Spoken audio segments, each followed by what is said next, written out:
You know that Diddy obviously has been the subject for a year now on YouTube and other social media platforms.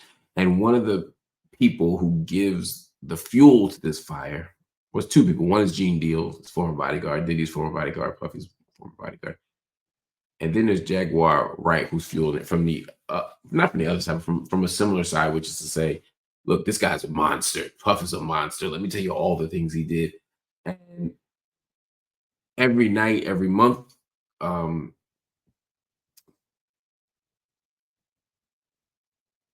it seemed like the stories got bolder and the network of blame got wider. And by the time Jaguar Wright shows up on Piers Morgan, she's naming names, she's throwing accusations, she's saying she has proof. She's making a pretty compelling case. And so Piers Morgan kept it going. They let her say whatever she wanted about Diddy. The problem is Diddy ain't the only game in town anymore. She talked some stuff about Jay-Z and Beyonce. And, you know, for most of us, it was like, well, people always talk about Jay-Z and Beyonce. They're always saying something crazy. Some of it's true, some of it probably isn't true. But, you know, you let it roll off your back like, you know, like water off a duck. But no. Jay-Z and Beyonce had their lawyers contact Piers Morgan and tell them, one, is all BS. And two, you better apologize. And three, y'all better delete it. Now that's my accounting of what happened. But let Piers tell you for himself. You'll understand. They were not present to respond or defend themselves, but now they have. Their lawyers contacted us to say that those claims were totally false and have no basis in fact, and we've therefore complied with the legal request to cut them from the original interview.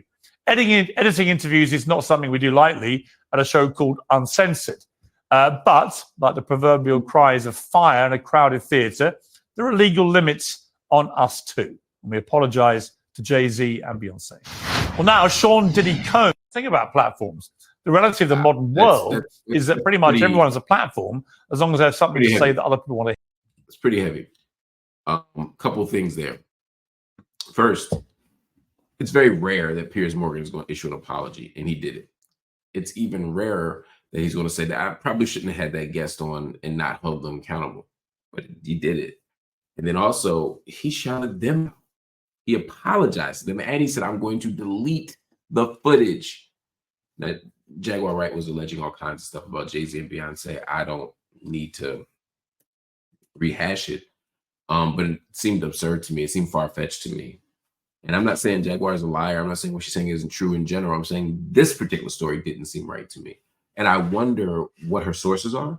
And if sometimes she's talking about things as a matter of fact, as if she knows they happened, and they're in fact coming from someone else, and vice versa. And that's for all of us. It's not a criticism of Jaguar. People are giving her space to talk. She's taking it. The question is, as a host, what's your goal in bringing her on? Is it just to trade in salaciousness? Is it just to get the celebrities mad? What is the point? That's always the question. So it's something we need to think about as we talk about this stuff.